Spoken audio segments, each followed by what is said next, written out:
Hello, my name is Lucas. This is a bit of lit, and I have finished part 2 of Mouse. This part, I remember liking more when I read it years ago, and in some ways, I still do. It follows Art Spiegelman, the author, talking to his father about the last year when he was sent to Auschwitz, or as it's called in the book, Mauschwitz.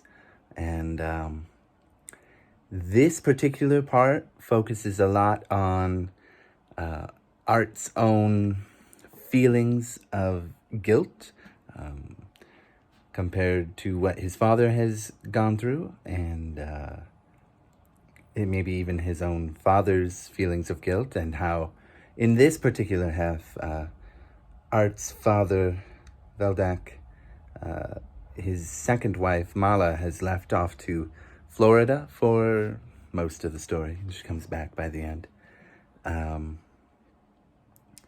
And it's a really tragic half because it follows everything that Veldak did to survive in the concentration camp in Auschwitz. And it is dark. Thankfully, a lot of the things that he talked about that he did prior to 1945, when he was in the ghettos and what have you, he learned some skills, or his dream of going to America and thus learning English so that he may one day go, also helped him.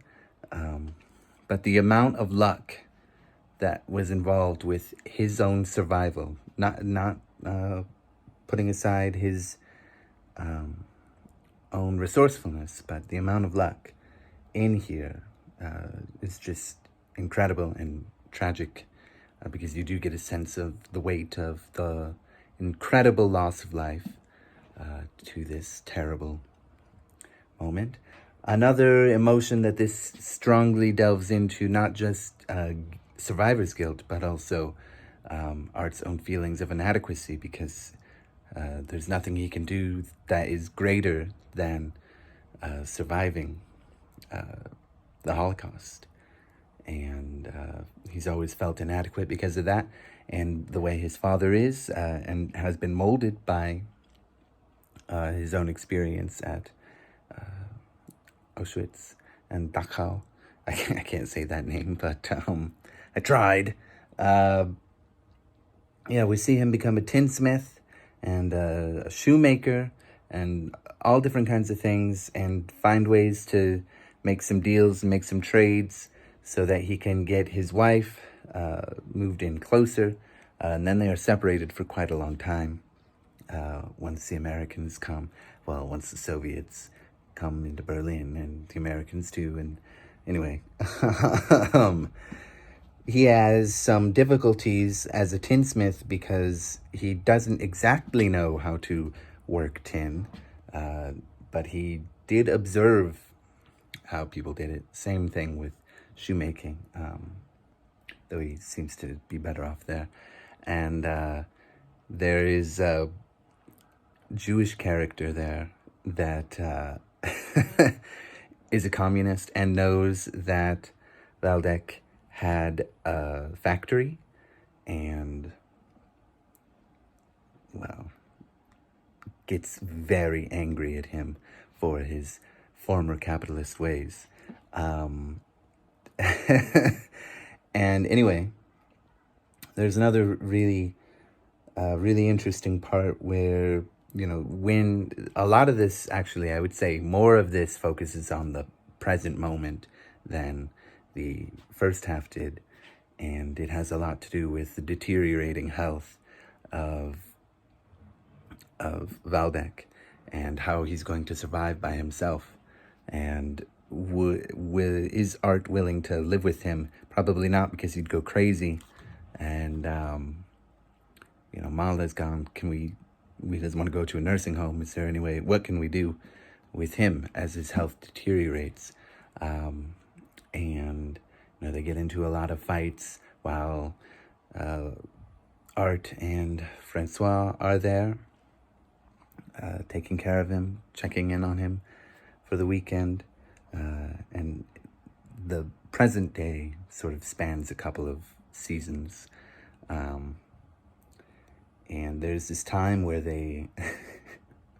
there's food that he wants to get rid of, but because he can't eat it because it would affect his health too much. And he goes to the Rite Aid to trade it in, and tells the manager about his time in Auschwitz and his health and how Mala left, and makes a bargain to get some groceries. And then we see that Francois picks up a hitchhiker who is black, and Waldeck is very opposed to this, and he thinks that the black person is going to steal things, and he complains about it once the black person is dropped off. And there's this interesting dynamic between Art and Waldeck about, you've gone through we've been telling me about the Holocaust. How could you still have these kind of feelings after what you've been through, after what Jews have been through? And he doesn't let it go. And just goes to show that, I don't know, it is an ugly thing, but it goes to show, like, he'd never seen a person of color until he came to America. And from what he said, from what he said, it sounds like he learned this prejudice when he came to America, which there's a lot to say about that. But, yeah, it just goes to show that just because you've been through some trauma doesn't mean that you can't, in a way, be hypocritical or be learn prejudice or be prejudiced, even though you've been the victim of extreme prejudice. Anyway, it's really incredible, and that's all I wanted to say. So it ends in a really, not really moving, but just like, it's a little bit painful to read in a way. It's a very good ending, I think. Waldeck's health is deteriorating. He's back with Mala, and he finally decides, okay, let's go move to Florida like you want. And he has this final discussion about, how he got reunited with his wife and what happened with him after the war. And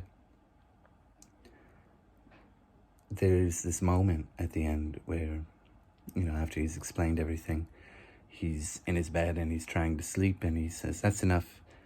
It's enough stories for now. Richau. I don't know how to say it. The name of his first son who died during the Holocaust. It's time for me to sleep, or something like that. Why don't I just open it? Because it's the very last page. So let's stop, please, your tape recorder. I'm tired from talking Richau, and it's enough stories for now. And then it shows a drawing of Anya and, oh, I said Waldeck, it's Vladek. So sorry. Oh. Anyway, it's quite moving. And I've spoiled the end, and I've been calling him the wrong name. That's embarrassing. But I really like it. I think it's, I don't know what it was up against, but I think it deserves its Pulitzer Prize. It's a very moving story, and it's sort of a piece of history. And, yeah.